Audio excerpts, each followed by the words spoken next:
there, welcome to Hoang's show. My name is Hoang with Hand Therapy Secrets. Today I wanted to talk to you about some questions that I've been getting, and I wanted to answer them here on my show and share a little bit about my backstory and how I got started in doing what I'm doing now as a certified hand therapist and a business owner of both my clinic here at Hands-On Therapy Services and the owner of Hand Therapy Secrets. I know I picked some of the longest, hardest names, but when I picked my business names, it was all because I didn't want to use my name. My name is actually quite hard, but it's quite common. It's a very common name. My whole name is Hoang, which is Vietnamese, and it means a yellow bird. It's actually a swallow, which is a yellow bird. And then my last name is Tron, which is like super common. It's the same as Smith, down here in Miami, like Diaz. It's a super common name, and actually my name, the Hoang part, can be either male or female, but I think the Hoang part is what makes it female.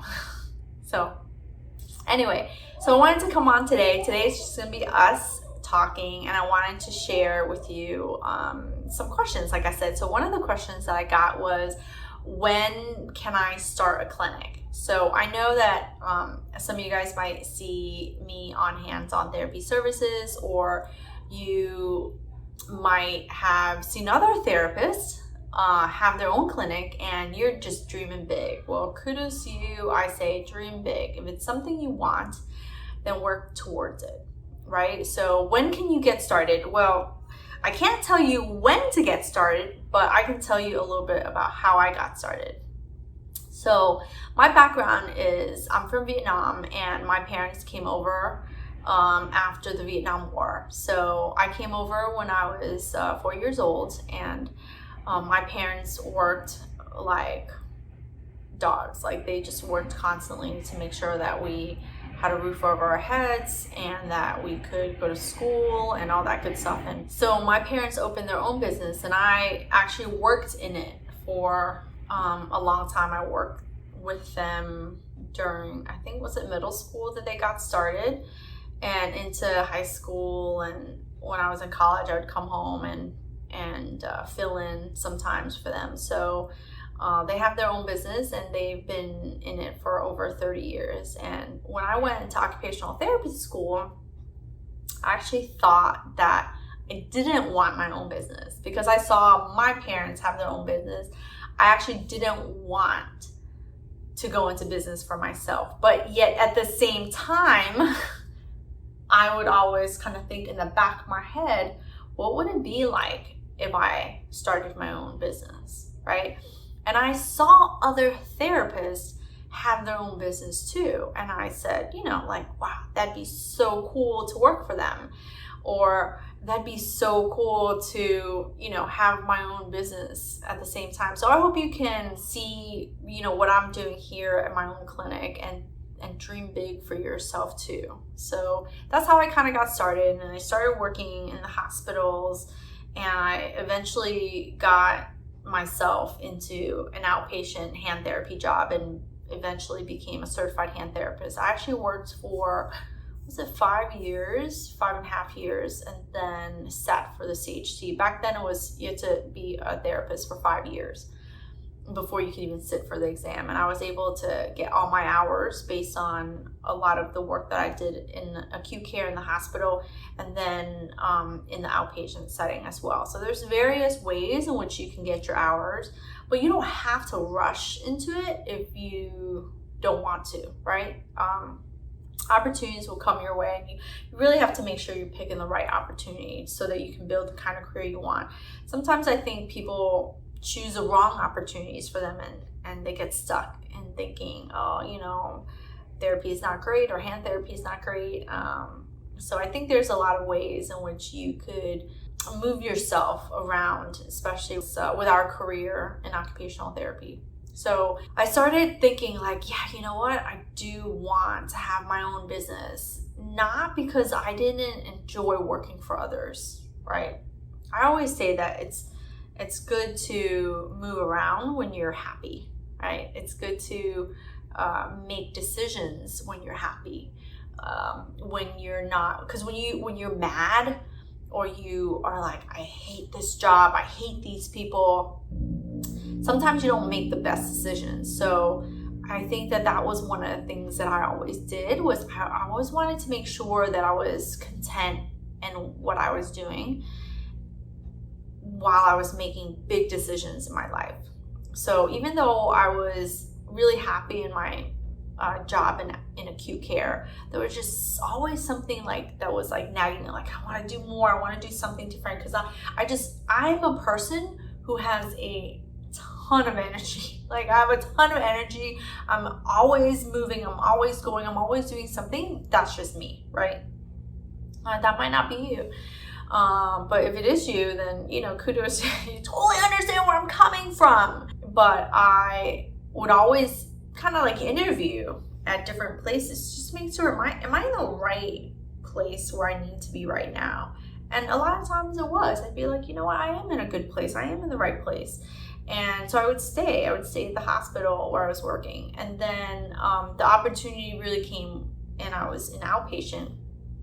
And then I started a family. My husband and I, we finally got married. We were together for like a gazillion years, and then we finally got married, and then we were together for a while, and I just kept pushing off the baby stuff. And so, what you can do as a female, what you can do as a male, may have different timelines. I don't agree that women can't do what men do and all that good stuff, but there's differences, and there's no denying it.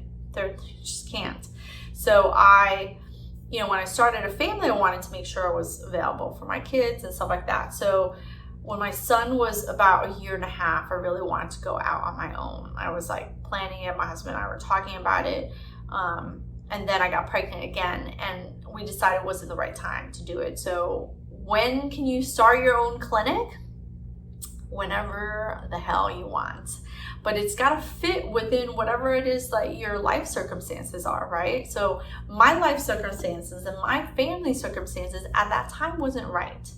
And I'm very intentional about a lot of things I do, or at least I try to be for the most part, but I didn't want to have one thing ruin another thing. Like I didn't want to have this career where I could move faster, do more, have more effects at the risk of ruining like my marriage, right? So I have to go at a pace that's good for my family unit.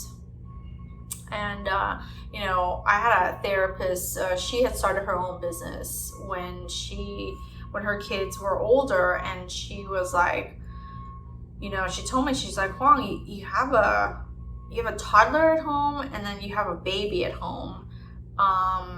You might want to think about, and she didn't tell me what to do. She's like, you might want to think about what that means and what that's going to do in terms of your family and what you might miss out on, right? And so that's where I really did think about, what would I miss out on if I started my business right then, right? I would have missed enjoying time with my kids and all that good stuff. And so I really did wait for a while. So I went and worked in a private practice for a little bit, and then I decided, okay, now it's time to go. Now it's time to go and venture out on my own. And so when can you start? You can start whenever you want. I've spoken and worked with other therapists who've started out very, very early in their career. I actually was friends with a physical therapist who started his business probably a year or 2 years out of school. And there's a certain amount of risk that you're taking. You're taking a ton of risk. And what's happening is, if you want to start out, right? If you want to start out very, very early out on your career, you have to go very fast, right? So I often talk about, when you are a therapist, you need to develop your therapy skills. And then when you're a business owner, you need to develop your business skills. Like, you have to have both. You can't just have therapy skills and think, oh, because you are a therapist that everyone's, going to come to you. If you are a great therapist, that everyone's going to come to you. Quality doesn't determine whether people are going to come to you and if they're going to pay you for your services, right? What determines that are business skills. So you have to have two types of skills, and so therein lies your problem skills, right? When can you start your clinic? Whenever you are willing to pour into yourself, invest in yourself, the skills that you need to run a successful business, a successful clinic. If you haven't seen it before, look up my video that talks about the one book that changed my life, right? And I say changed my life because it changed my business thinking. And ever since I made that video, I've had people come and ask me about it. And it's because, and I see this often, you know, that you might be unhappy with your job, and you just might be sick of the corporate run, or you might be tired of people telling you what to do, you know, and you just want to do stuff on your own. That doesn't necessarily mean you're in business for yourself. That means that you created a job for yourself, and you might get stuck. You might get stuck there too. So when it comes to when you can start your own type of business, it's really, do I have the clinical skills or whatever skills it is that you think that you need? So speaking as a certified hand therapist, you don't have to be a certified hand therapist to go into business, but it sure is powerful when you are.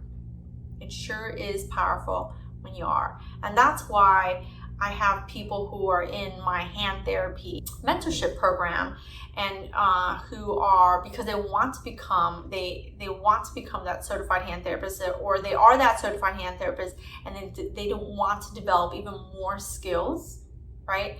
And I'm not just teaching shit that you can find on YouTube, right? I'm not. In my programs, I'm a very much an applied knowledge type of person.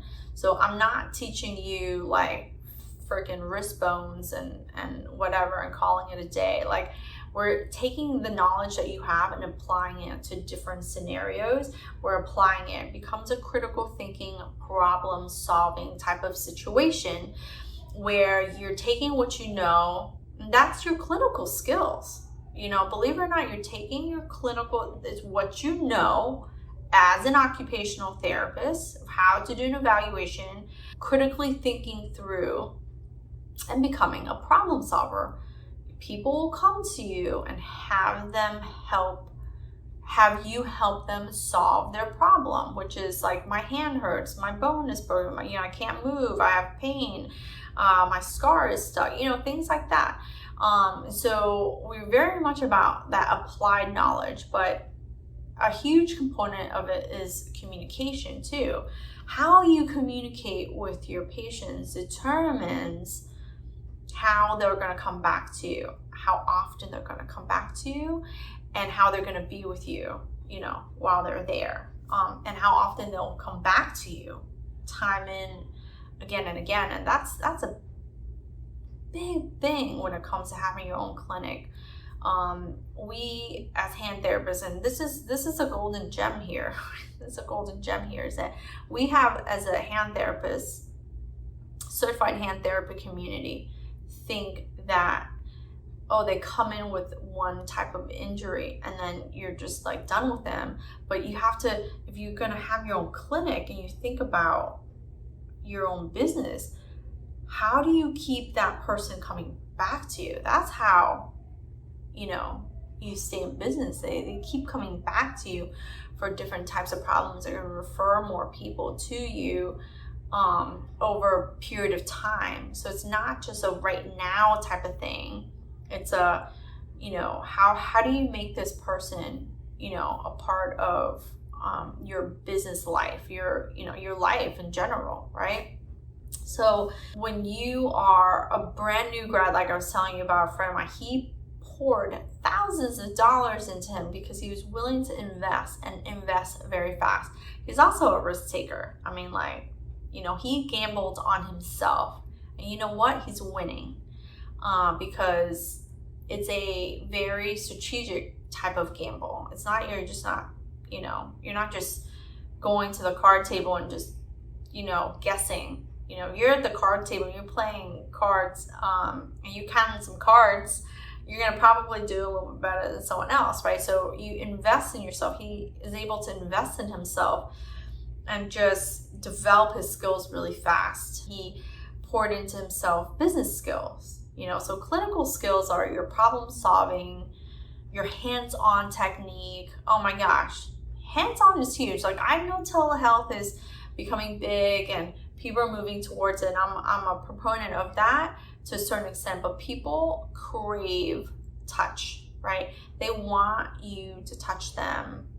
And it's in how you're touching them and how you're manipulating them to actually get them the results that they came to you for, right? And then you pour into yourself the business skills. So on the business skills side, it's all about communication, which is pretty much marketing and selling. So as healthcare providers, as occupational therapists, like, you need to quote unquote be very good at selling yourself, selling what you do. And sometimes saying I'm an occupational therapist or selling I'm a physical therapist isn't enough, because there's just too much vagueness with it. Even within physical therapy and occupational therapy, and even within hand therapy, there's a lot of vagueness. So for example, I work with hands, right? I work with post-surgical cases, but sometimes those people who are post-surgical cases don't really understand that I work with non-surgical cases too. So I have to constantly tell them, like, hey, these are the problems that I could solve for you. For example, another thing, as a certified hand therapist, like, how many of us do that happen to us, that we do more than just hands? I work on the elbow, I work on the shoulder, I work on the spine, and yet somehow they think we only do hands. So from a business standpoint, you've got to develop skills that will allow you to communicate in a way that people want to work with you, right? And want to keep coming back to work with you over and over again. So you can you can dream big. Like, dude, I'm a big fan of just dream big and then take those small steps towards it. So I dream big. I dream big for my clinic. I dream big for Hand Therapy Secrets and developing a community of people who want to invest in themselves to grow their career, develop their skills, grow their confidence, and really do the things that they want to do with their career. Now, whether it be, top dog, top notch of the company that you work with, and then slowly but surely move into whatever type of position you like to move in within that corporate world, or if you want to develop your own business. Developing your own business, it's a risk that you can take. I've taken that risk, and I've hired people within my business to help me to for the business to be successful, right? From the clinic side and from the program side. But it is a risk, and it's a risk I'm willing to take, and it's a platform I'm willing to build, because I think it's needed.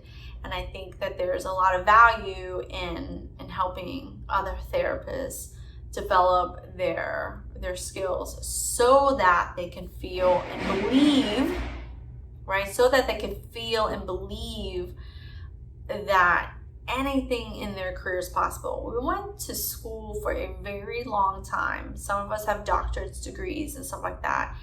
And I think it's very possible for you to have the career that you want to have.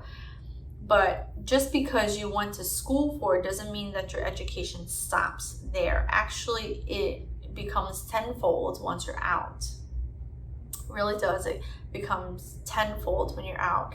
I often think about how I thought about education after I came out of school, because I had a lot of people who told me, oh, like, just take classes for continuing education credits. Like, so we often think, oh, let's just take classes for educational, like for the CEUs, right?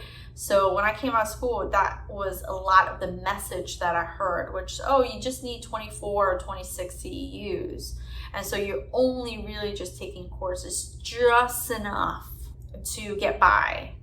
If you want to get ahead of the game and you want to really skyrocket or propel your career in the way you want it, so if you have dreams, right? If you have dreams of opening a clinic, then you might have to invest in yourself a lot more now,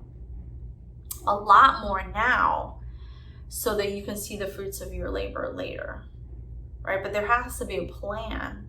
And that's why I've created, the programs that I've created, the mentorship program, the hand therapy mentorship program. It's really because it's not just one course, it's not just one body part, but it's like everything that you could potentially need to make yourself one of the best therapists out there. The more patients you can help, the more skills that you can build, right? And the potential that you could have if you wanted to open your own clinic, such as, what I've done here. And had I had that opportunity back then, or someone who, if I found that message earlier, I already took more courses than I needed to for CEUs, but I never thought beyond CEUs, right? It was just never a thing that I heard of much before. And that's what I'm doing with the hand therapy mentorship program, because it's not CEU based. Like, I don't want you to think of only that as a way of building your skills, because you would limit yourself if you did that, right? So I just kind of want to open that box up, just make it bigger instead of just like this little box, like CEU box. I just want to make it bigger for you. Developing Orthosis 101 was like a huge thing for me, because as a business owner, I need therapists that know how to make splints. It never ceases to amaze me that there's people who are in hand therapy who don't splint, and we have such a need for it. Some people say it doesn't make money. It's because you're not fucking billing that shit correctly. Sorry. But there's ways that is financially profitable for you as a business to bill for orthosis. And if you only think of that one piece, you're missing out. I'm telling you, you're missing out. Because when you can help that person fully, right? Fully, they're going to stay with you. And think about how many visits that is for that patient that comes to you time and time again. People who don't know how to make small splints, medium-sized splints, dynamic splints, static progressive splints, you can lose those patients to someone else who can make them. Worse than that, you're not fully helping them achieve what they could. People come to you because they want to know what is possible for you to help them. I have a patient of mine, devastating career. He's been a laborer. I actually spoke to him yesterday about his injury and how it's affecting his life.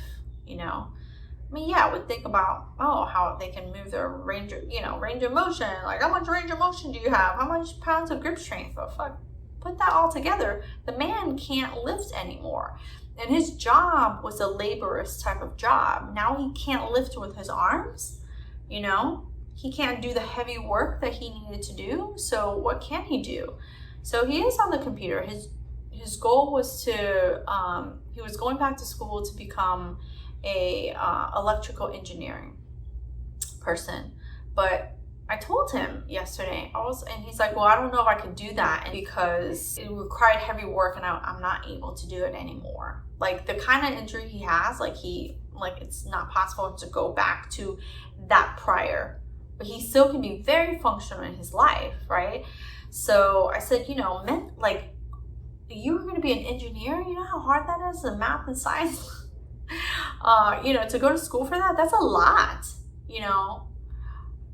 You can change that mindset. Like, your brain, it still works. You still have it in you to do something else.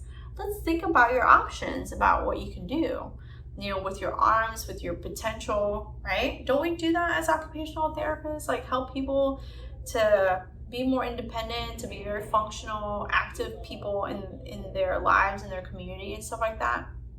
How can he be an active participant in his life, a person in the community, right? A productive person in the community, within his family.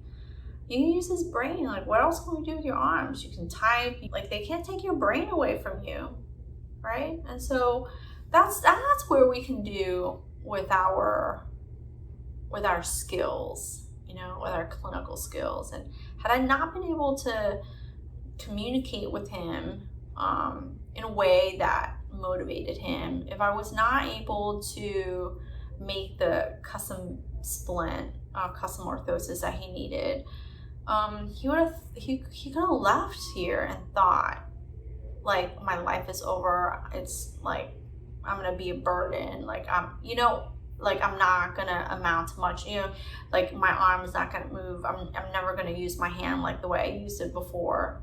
You know, so we have the power. We have the power to really affect a lot of people. And when you improve those skills, your clinical skills, and you improve your, if you want to have your own clinic, like I have my own clinic, you know, be able to build a business around being able to help people, and you invest in yourself, and over time, people will invest in you back to give them what they're looking for. So that's my story. In a roundabout way. I hope I answered the question. I've been talking for a little while. So what happens when I talk by myself? I start going into these tangents. But I hope within this whole story that there are some tidbits in there that you can help to inspire you, to motivate you, to think about what's possible for you, to develop your skills, and to one day own your own business if that is what you want to be able to do. All right. My name is Hoang here at Hand Therapy Secrets, and I'm going to include the links below if you're interested in the hand therapy mentorship program. Definitely click on that link so you can learn more about it. And when you get those emails, there's a link where if you're not really sure which programs are right for you, book a strategy call with me. I'm a big fan of making sure that you get what you need, right? That I'm not just putting out programs that you don't benefit from. The whole point of it is that you benefit from them, that they're the right ones for you right now. And if you are ready to sit for the certified hand therapy exam and you need some help, then that is the hand exam prep program, right? We're going to get started with that in a few weeks, I believe. We're going to get started with the following year, because we always got to plan ahead. Right? So we're currently in the thick of preparing for the November exam, and I'm really, really happy with everyone that's in there right now, that they're making the strides, they're connecting in our private Facebook group, they're getting together, and they're studying together as they need. You have to know how you study. Don't get me started. Don't get me started. That's a whole another topic. But yeah, the links I'm going to provide you below, and make sure that you grab the information that you need. Orthosis 101 will be down there as well. If you're just starting out, you need to develop your skills in creating custom fitted orthosis. Orthosis 101 is a great program to get you started making wrist support splints and making thumb spica. And from those two patterns, I tell you, I'm not lying, that you can create so many other custom fitted orthosis from that. You know, from the wrist support, the way I do it, you can turn it into so many other things. You know that pattern that I do? It's very similar to the radial nerve palsy splint that I make, only on the dorsal side instead of the ortho side. And then of course there's some extra components, but that's beside the point. You develop certain skills and you will build upon your skills, right? get started with one set of skills and you build upon those skills. Get your clinical skills, build upon that. You're looking to start your own business, start developing some business skills, and then you build upon that. And then you can have all the success in the world. And I cannot wait to hear more of it from you when you do. Thanks for joining me here on the Hoang Show, and I will talk to you soon.